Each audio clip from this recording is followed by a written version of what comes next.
and our players across the league are too often the targets. This is not something any player in this league should have to tolerate. Do you think Caitlin's being used as a pawn? Caitlin didn't bring racism to the WNBA. This has been happening. And that, I think, is what's been such a shock. You know what? It seems like everyone is just absolutely stunned by what's been happening. But honestly, for those of us who've been paying attention, this moment felt inevitable. It all truly exploded right here. And believe me, you're going to want to stick around to the very end to understand just why the Indiana Fever are on the verge of making some truly massive changes. The club very recently dropped a series of incredibly significant announcements, including a revelation about their star, Caitlin Clark, that has sent shockwaves through the league. And here's the kicker. Right in the middle of all this, the legendary suburb stepped forward and absolutely, brutally denounced the rampant racism she saw in the WNBA. Let's be real. This was long overdue. Think about it. Countless legends, MVPs, gold medalists, they've all quietly endured similar obstacles and faced comparable challenges throughout their careers.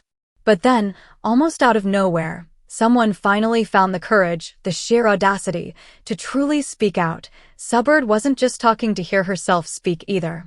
Oh no. She came armed with what I can only describe as pyrotechnics, bringing the kind of heat and undeniable truth that you just cannot ignore. And let me tell you, the Indiana Fever camp, they responded to this with an impact that will define their future. But before we get into the specifics, we want to reset, and it's the language being used around fans. Fever fans, Caitlin fans, new fans. That actually... And the most incredible part, Suburb, with everything on the line, didn't even hesitate to dive deep into a no-holds-barred podcast conversation with none other than Megan Rapinoe. This was a massive risk, a potentially career-ruining move, but she went for it anyway. On that podcast, she fearlessly put forward the hard questions. She wanted to know why Caitlin Clark was becoming the target of such intense racial hatred. Why were her truly outstanding accomplishments, her record-breaking sales numbers, her undeniable impact, why was all of it being so blatantly disregarded? And then, you know what's even crazier? She went a step further, subtly dropping hints about the very real possibility of a systemic league conspiracy specifically targeting Caitlin. Let that sink in for a moment. Yeah. Did you, when you went and kind of swatted at Caitlin, did you intend to hit her in the eye? And if so, could you just, or if not, either way, could you talk about what happened on that play? I don't even know why I would intend to hit anybody in the eye. That doesn't even make sense to me. But no, I didn't. I didn't know I hit her, actually. I was trying to make a play on the ball, and I guess I followed through and I hit her. So obviously it's never intentional. That's not even like the type of player that I am. So yeah. Did you and Marina kind of laugh about it afterwards? It looked like there was later on in the game they caught you guys laughing about it. No, I just told you I didn't even know I hit her. So I can't laugh about something I didn't know happened. So, where did this all truly begin to boil over? It actually kicked off when Dee Carrington found us being questioned by journalist Christine after a game about what seemed like a rather odd occurrence. Now, I know what you're thinking right now. You'd probably assume this was just another standard post-game query, right? Athletes are constantly fielding questions about all sorts of challenging circumstances, controversies, and on-court incidents. But this time, oh man, things took a sharp turn and they went south fast. Megan Rapinoe, with her characteristic sharp wit, immediately retorted that, despite how innocent the question might have appeared on the surface, its very phrasing carried a deeply unsettling racial undertone, and just like that, a completely fresh, and frankly, absolutely critical, perspective on the entire topic abruptly surfaced, shifting the narrative entirely. Honestly, hearing it initially, my visceral reaction was like, that's not good. That doesn't feel good. That feels racist, to be honest. And let's be brutally honest here. That seems racist was the undeniable feeling.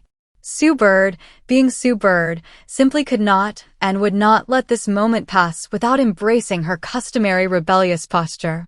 She didn't just critique, she openly slammed the media, singling out ESPN in particular, for sensationalizing and twisting the situation into something far more inflammatory.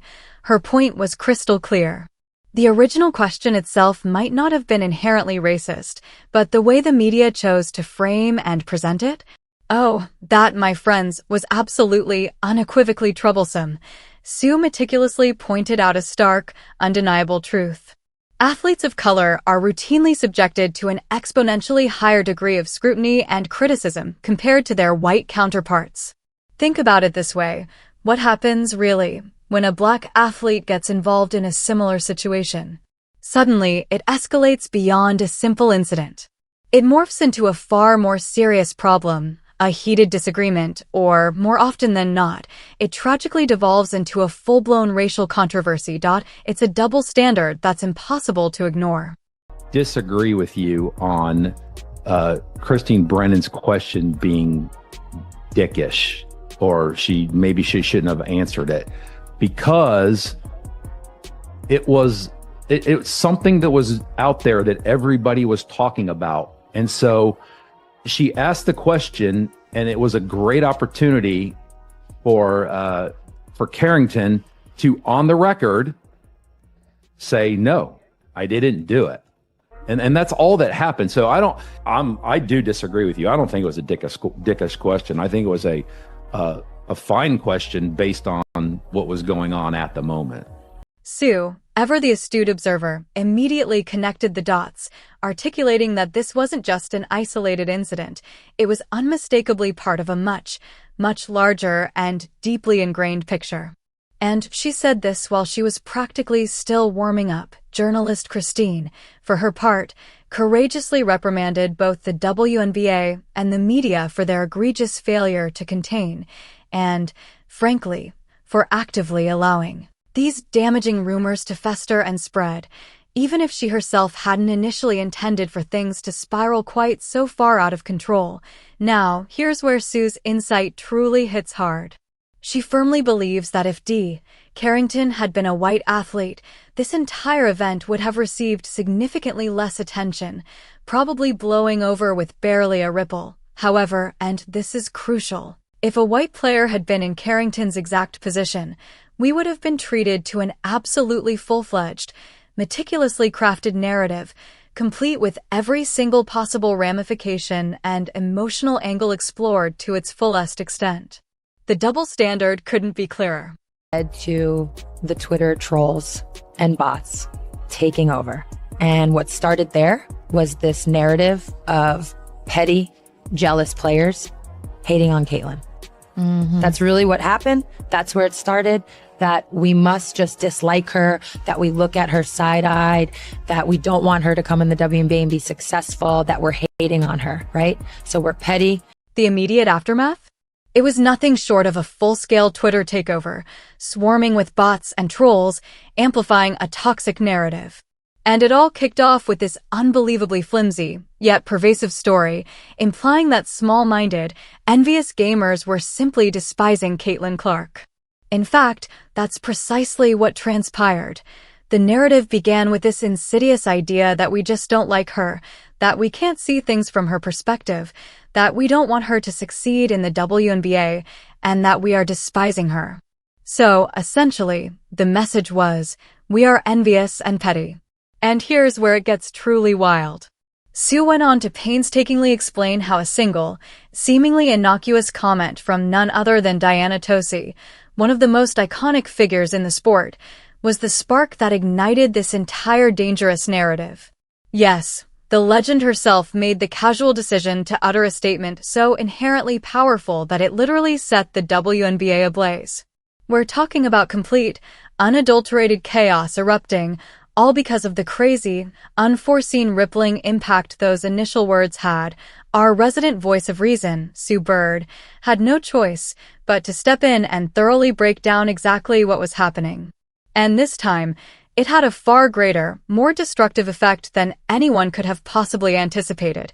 When Sue stated that things became ugly, she wasn't just referring to the typical rough-and-tumble competition or the occasional on-court squabbles.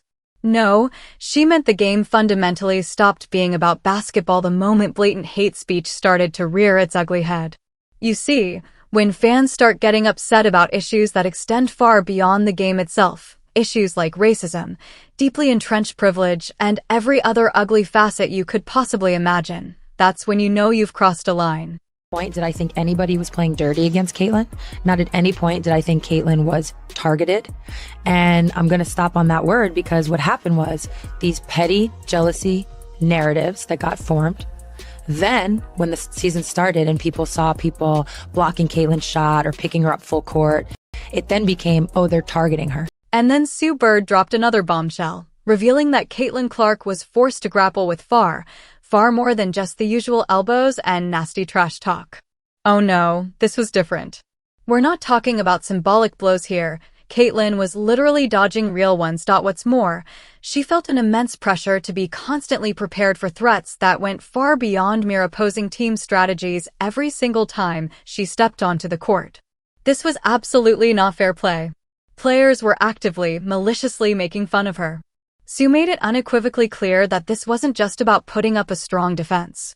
The typical rough and tumble, the expected physicality of a WNBA game, paled in comparison to the sheer vitriol Caitlyn was enduring. This was deeply personal, and it was undeniably nasty. Crucially, Sue, with her profound understanding, did not minimize the undeniable racial aspect of the situation. She articulated that there was a complex, layered dynamic to Caitlyn's situation that extended far beyond simply why she was garnering so much attention or why she appeared to be promoted over other players. It was a volatile mix of racism, privilege, and the deeply rooted frustrations of how some players of color perceived her accomplishments as a metaphor for something much, much larger, overshadowing her actual basketball skill. Sue didn't hold back one bit. This wasn't merely a sports problem anymore. Instead, it had become a potent reflection of the wider systemic racism permeating the league and the boiling over frustrations that were now disturbingly playing out in real time, right there on the court, with Caitlin Clark tragically caught right in the brutal middle of it all.